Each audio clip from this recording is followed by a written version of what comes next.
Confirmation from Fabrizio Romano that Jadon Sancho was left out of the Manchester United squad in the defeat to Brighton today because of a pending move to Juventus. Loads more detail on what we said this morning on Jadon Sancho in tonight's show.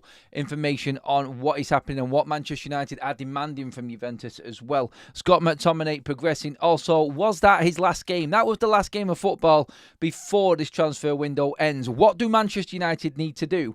It's time to start calling out the flip-flopping fans of Manchester United as well. I have to come to terms with who is in charge of Manchester United. You all know my thoughts if you followed me long enough about what we've got here at Manchester United. Is it time to actually back the man who is in charge of United and actually give him what he needs if we're going to trust in the way that he wants to play football? More on that and loads of your opinion tonight, guys. The dust has settled.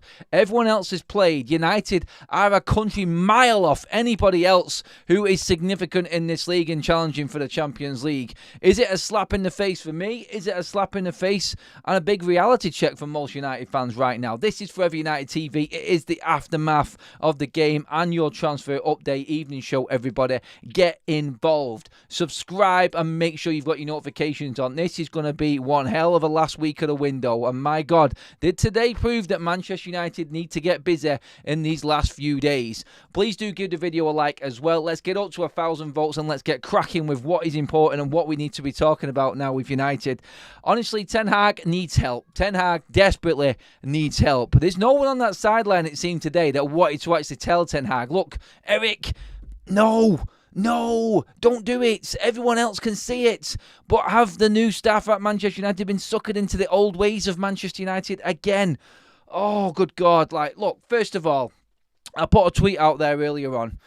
Last season, I was absolutely slaughtered, slagged off, agenda-driven, negative Nancy, YouTube channel, Adam. All you're trying to do is put down what the manager is and what the everything bad about what Manchester United fan base is right now. Fan channels, overreacting, everything about the bad results. Look, I've made my thoughts very clear last season. I had to come to terms with what Ineos said.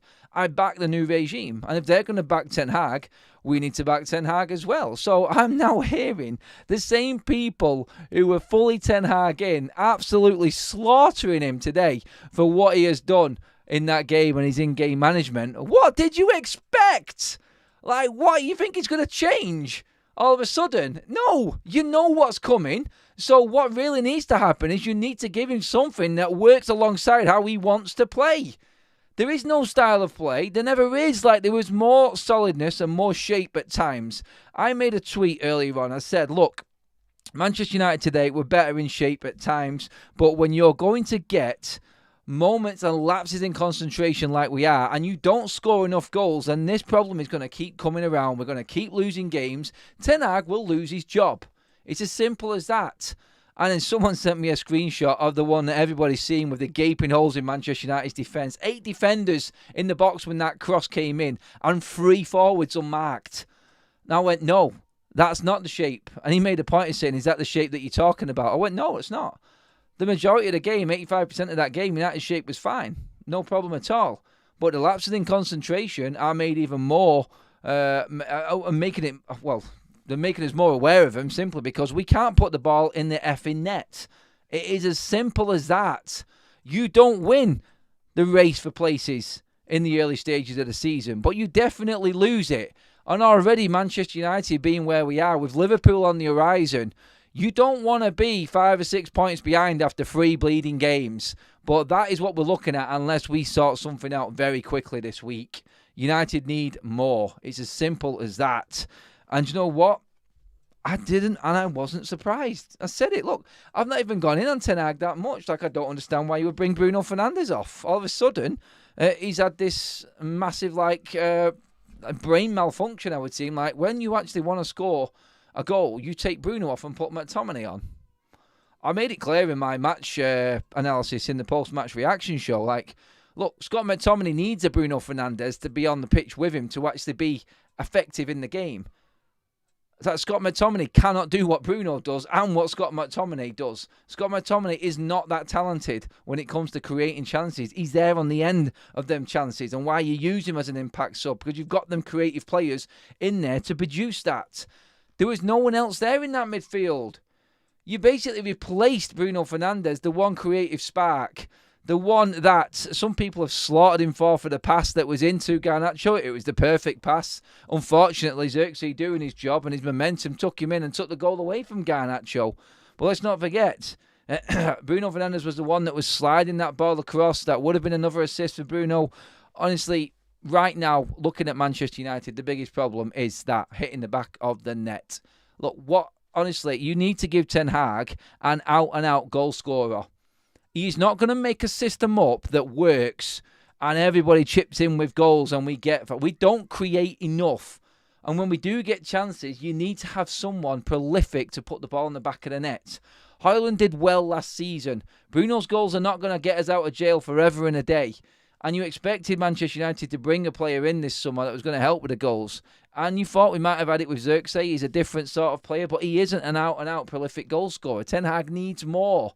He needs to be given more. You need to go out, sell Jadon Sancho, and get Ivan Toney through the door. You need an out-and-out goal scorer. I'm sorry. And people will say, Adam, that's ludicrous. You can't just say that now. Look, it's quite clear. We've had 2 seasons where United have been piss poor in front of goal. Let's be honest. It has been absolutely dreadful. We didn't score enough in his first season. We haven't scored more than 4 goals in a game with Ten Hag while he's been here. We never look like scoring. We never look like we're going to bag 3 or 4 goals and put a team to bed. We've never had a comfortable victory that I can remember where we've actually had our feet up, cruising to the end of a game in complete control. It just doesn't happen with United. The system plays a certain way, but it needs a clinical finisher at the end of it. Agate will take care of itself.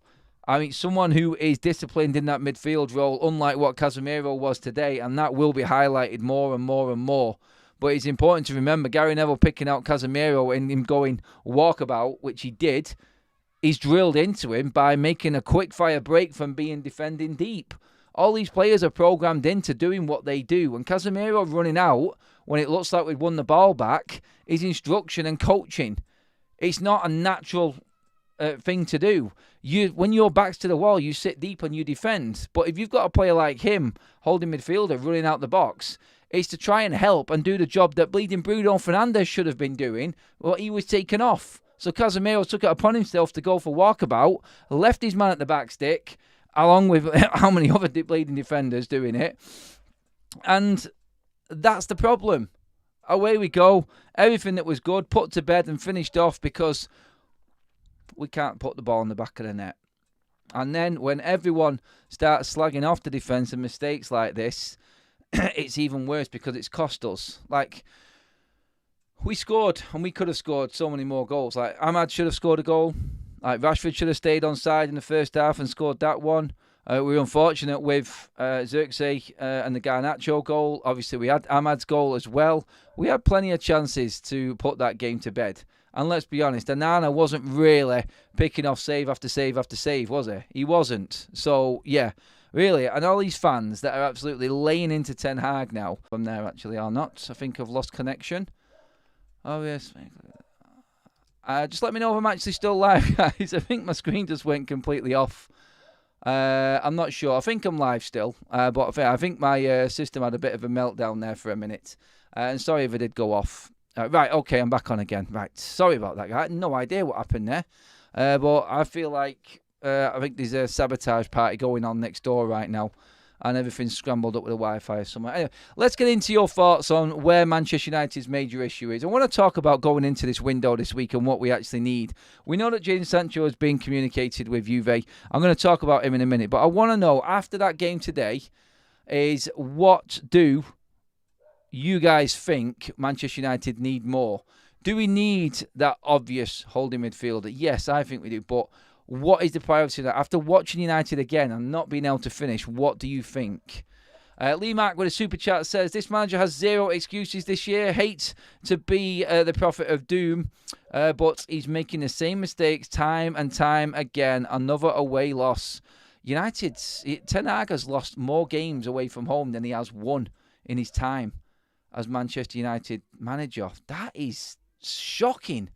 That's absolutely shocking. We cannot ignore these stats anymore. We can't ignore the ineptitude and what is going on at this football club. It's not good enough.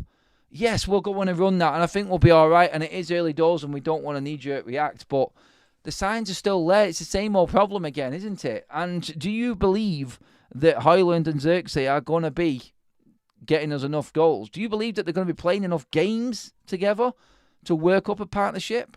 I'm a true believer in you needing to play people together for a long period of time. I said it in a tweet. Pick a front line and stick with it. Let them start building up a relationship. There's chopping and changing bollocks that's going on right now in playing Mount and Bruno and then Ahmad and Garnacho, and then Rashford comes on, and then Anthony for some crazy reason turns up on the pitch when you're defending. Honestly, I don't know. I don't know what that was all about, but I just look at it and go, Manchester United need a focal point up front. And that's why I think, if we sell some players and we can go out there and get a deal done and get someone in and commit to getting a forward in, then we're just going to have to do it. We need another forward in to this team. We need another option. I just don't know who he thinks his starting lineup is at the moment. And I still don't believe that Ten Hag knows what his best team is. And that's crazy to say. Rashford should not be anywhere near the starting 11. He has retired since he signed the 350k per week contract. Also, we have a poor goalkeeper, says Andrew. I'm not even going to get started on him, mate. Honestly, he just puts the fear of death in me. No, get off your line, Onana. That's all. The amount of times I said it in the watch long, like, get off your line. You shithouse. That's what I was shouting. Like, literally. He just takes an age to get out. I think I've got another super chat in there. I'm just going to get through to that now. We've got a couple to get through. We did Lee's. Andreas, thanks for your super chat, mate. I back Ten Hag, but no excuse for his stupid decisions that he made today. The way we play is poor. Watched Arsenal vs Villa. That was a reality check for me. And right on cue, what a masterpiece against Villa from Zane Rias there. Thank you for the super chat, Zane. Always there to rub it in. But we love the bants, and you're always welcome, mates. It's all kind-hearted stuff. I mean, Arsenal, I think, should be really winning the league this season. I already saw the film Deja Vu. Erik Ten Hag is just too stubborn. I said we needed to buy another proven number 9, i.e. Ivan Toney. That from David. Henry says, I have been saying this for a long time. A false 9 doesn't work. You need a goal-scoring centre-forward target man. By the same rule, he needs the wingers to cross the ball at him. Look, Brighton put 2 crosses into the box today and scored. Both strikers scored from it. Welbeck and Pedro. United just don't cross the ball enough. Like when we did cross the ball, it was all right. Ahmad doesn't put the ball in the back of the net. Great chance. Rashford should have stayed on side. Good chance. It's complete and utter bollocks how Manchester United don't score enough goals. It really is. It's so disappointing to watch season in. It's like Kaz said before, it's like she just does not enjoy watching Man United anymore. She does not enjoy watching them, and it's the same old with us. We just cannot figure out a way to break teams down when we really need to get a goal. And I don't know how Ten Hag changes it other than having a number 9 that you have to pick every single week. You have to invest in a player that will give you at least 20, 25 goals a season. He thought Rashford was that man, and he's relying on Rashford to give him them goals. That's how he got through his first season. He got through that first season because you had someone like Rashford who was there backing up every single misfortune of United or this team not being able to put the ball in the back of the net. Rashford usually came up with a goal. He was always there to bail us out. You need that in a team. Every team pretty much has got that who is successful. And the one time that Ten Hag was successful, he had a 30-goal scoring forward in his team. And I think he believes that Rashford is it. And that's why he keeps on playing him. He feels like if he scores a goal, and he said this himself, he will start hitting the back of the net more often. The form will come back. You cannot keep giving a player chance after chance after chance, and he keeps letting you down every single time when there's other players there that might have been able to do a better job. Does Xerxes start from the off against Liverpool? I think he has to. He has to now. And I just think what Manchester United do this week is vital now in terms of this season going forward.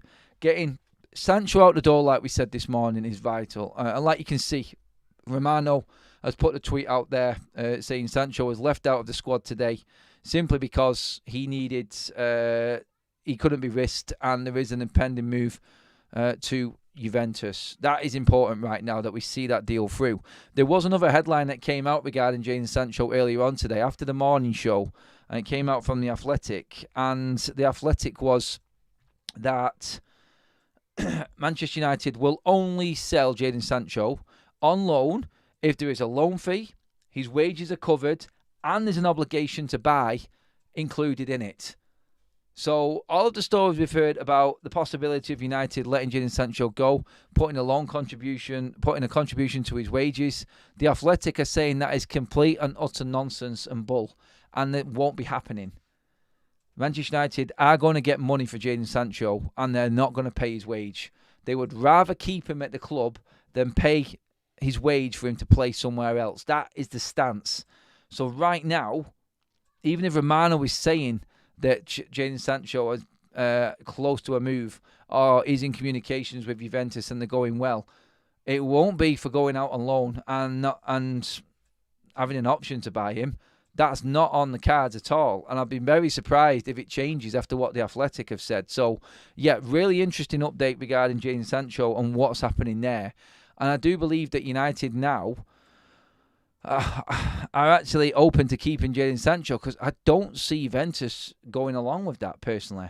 And I'm a bit worried that he is still going to be around Manchester United now, because Juventus, I don't think, have got that much money. They've just bought Gonzalez, and I don't know where. Have they been saving their money up all summer, right to the end of the window, hoping for a bit of a deal? I mean, loan fee at the start. So what's that going to be? 10 million usually on average for a player of that caliber, of that price. And then they want the wages completely covered. So Juventus is going to have to fork out 200 and 250 grand a week wages for him.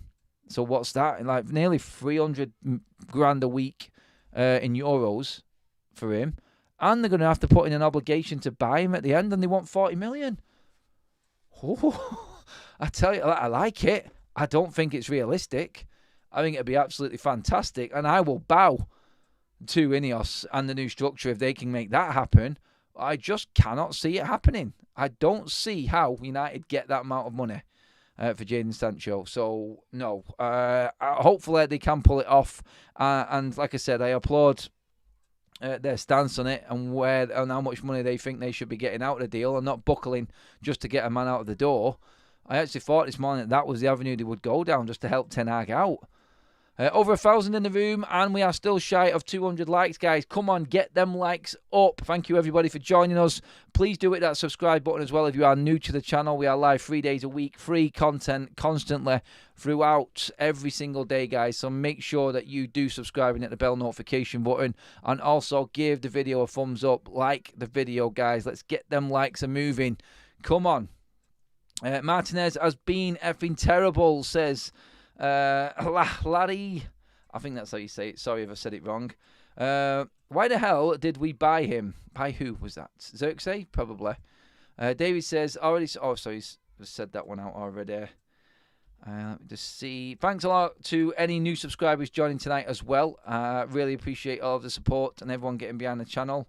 If I see that big head Maguire start versus Liverpool, I'm not watching the game. I hate that Melter. You don't like Harry Maguire, I take it, Lilies. Story says, I have been crying now for 2 years for the twos. I'm not sure what that means. David says, let's go and sign Ivan Toney. Let's be cheeky, 35 million. See what Tony says to that. I don't know. Like, we need Toney, but I know what we need. And the reality tells me that we haven't got the money. And that's the painful thing about it.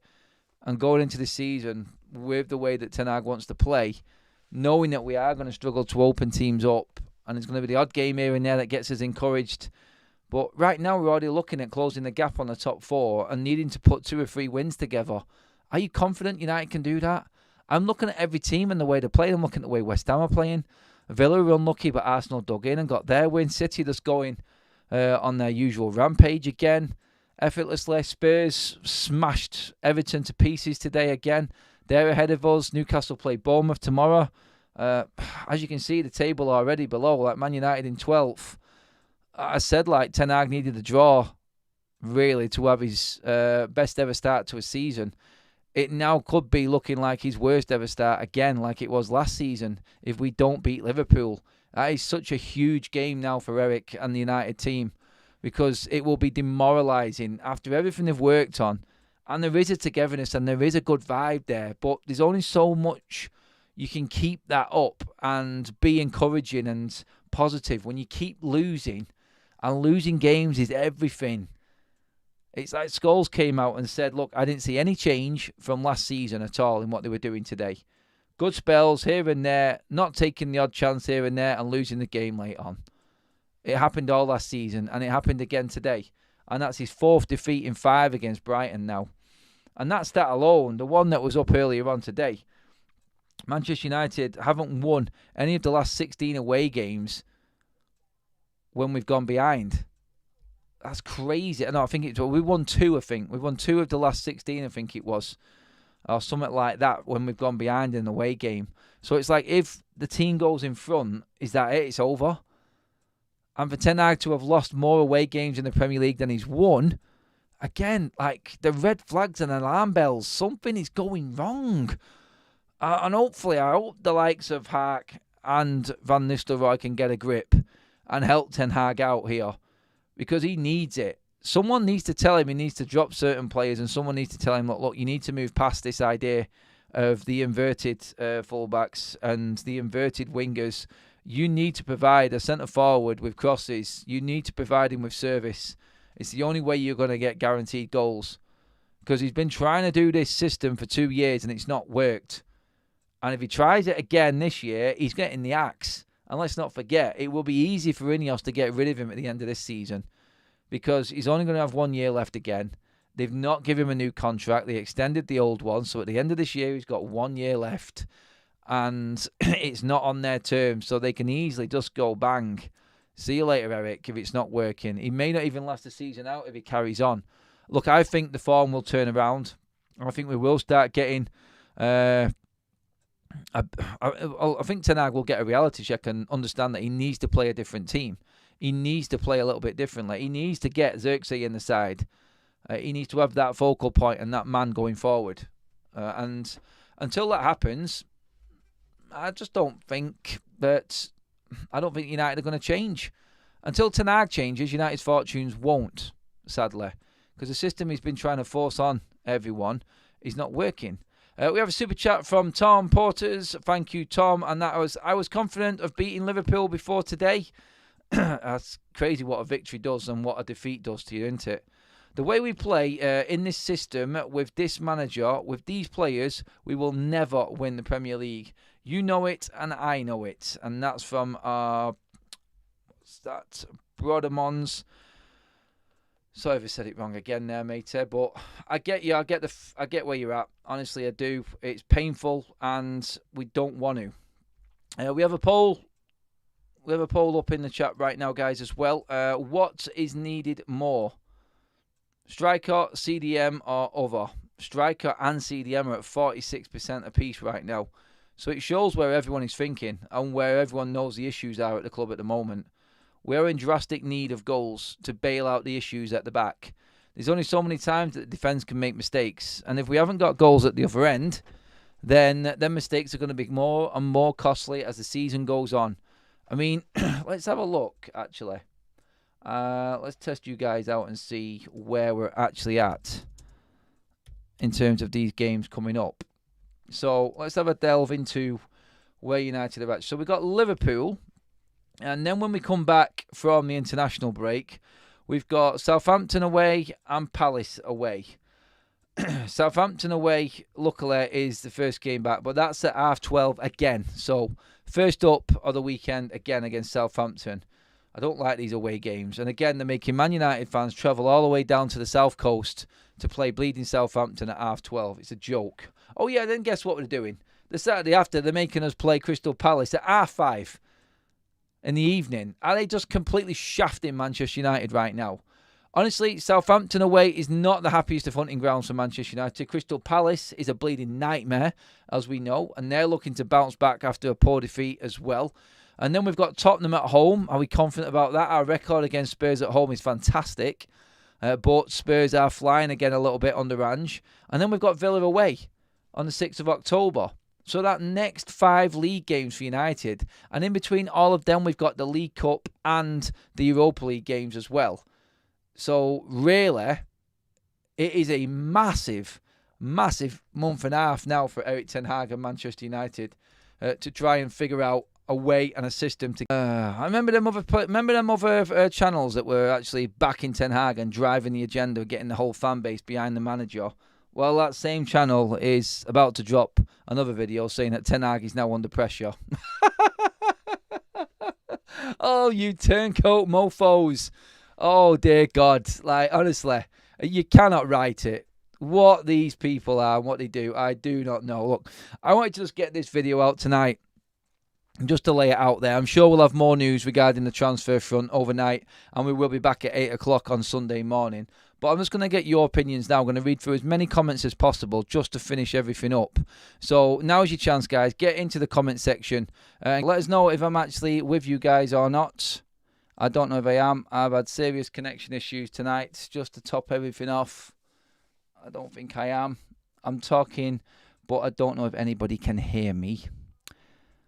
I think I'm back. Am I back? Hopefully I am. Let's just check. Everything has gone wrong today. Absolutely everything has gone wrong. But yeah, I think I'm actually back now.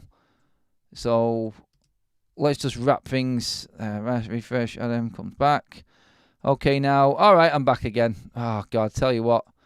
Guys, I'm going to wrap things up there. Super chat in from Andreas. Thank you very much. Not the loss, but team choice and the way we play is why Ten Hag will have to leave. Too stubborn, and I think he won't change. We fought for him, disappointed. Oof, that is harsh. That looks like someone who was backing Ten Hag as well there. Okay.